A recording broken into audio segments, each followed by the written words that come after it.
At about time, it's about Priority. Sayang, si brother Fred din ang sumagot eh. Natitignan ko sana kung nakinig sila eh. Okay, it's about priority. So sa umagang ito, I'm sure lahat tayo ang pinprioritize natin ang ating Panginoon, di ba? Sabi nga sa Matthew 6:33, sino nakakaalam nun? Seek ye But if first. you seek first His kingdom and His righteousness, all these things shall be added unto you. Lahat tayo may pangangailangan eh.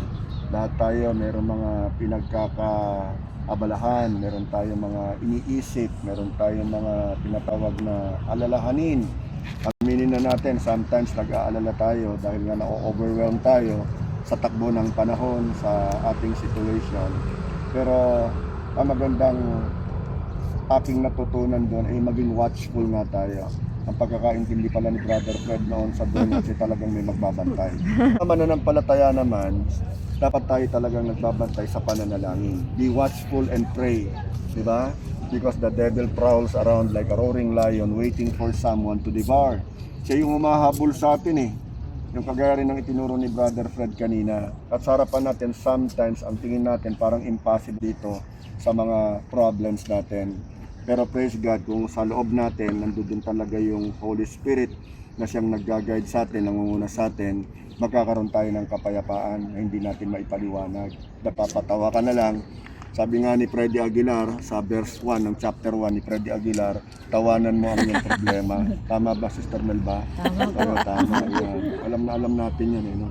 Okay. So wala kasing mangyayari kung tayo ay magmumukmok, tayo ay lalayo sa karamihan at mapag-iisa, tayo ay pangungunahan lamang, maaaring ma-overwhelm din tayo ng anxiety and even depression.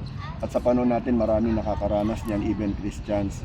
So magandang paalala sa atin to sa umagang ito that we should really spend time or invest our time sa Dawn Watch. Ano bro yung sabi? Yung Dawn Watch is time about yung una, divine. Nakakagulat naman. Kala ko bumagsak ko na sa dami ng isang hangin. Di ba? Nakaraos ba kuya? Nakahabol? Yes, oo. So yung Dawn Watch is a time about divine encounter. Pangalawa, it's a time about spiritual breakthrough. At yung third ay A new beginning. a new New beginning. beginning. Yan, tama-tama habol mo. Okay. So ang ganda eh, no? Kung i-capsulize natin, talagang tumatak kagad sa puso natin. And I hope and pray na ito natin. Na hindi lamang yung tayo nag-meet once a month, kung hindi sa atin din, sa personal level natin, ay maglaan din tayo ng time para sa Panginoon. And I'm sure talagang malaki ang magagawa nitong pagbabago sa puso natin, sa buhay natin, sa pananaw natin sa Diyos at sa situation natin.